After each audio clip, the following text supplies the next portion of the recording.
نظرا لإلحاحكم الشديد على بقائي بالفيسبوك، أحب أطمنكم وأقولكم أنا باقي بالفيسبوك، ما راح ألغي حسابي بتاتا، ولكن عندي بعض الملاحظات وقررت أنزلها في مقطع فيديو حتى تبقى عبرة لمن لا يعتبر.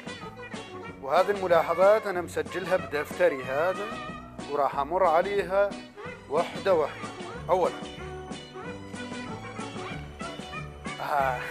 أحب أشكركم على مجموعة اللايكات اللي إجتني بخصوص القاط، وأجيب على سؤال الأخت زينة الكرادية من كتبت بالتعليق بس قل لي هذا القاط منين جايبه وضحكة طويلة. أحب أقولها يا أخت زينة، هذا القاط اشتريته بال87 من الأسواق المركزية بين قوسين الأورستي. هذه نقطة. النقطة الثانية، بالأمس نزلت بوست كتبت بيه منو عنده آيفون مستعمل، أنا بحاجة آيفون مستعمل. وذا أتفاجأ بأحد التعليقات كاتب لي رائع. شنو الموضوع؟ ما علينا. النقطة اللي بعدها،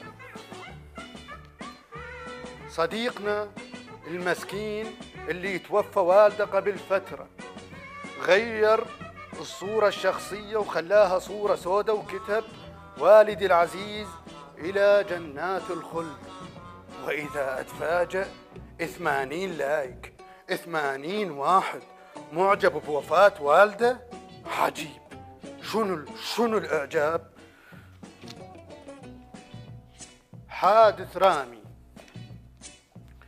رامي، أحب أقول لك الحمد لله على سلامتك ونجاتك من هذا الحادث، لكن يبقى السؤال يا رامي، وين قدرت تاخذ صورة لنفسك على السدية وبمستشفى اليرموك وتنزل هذا البوست؟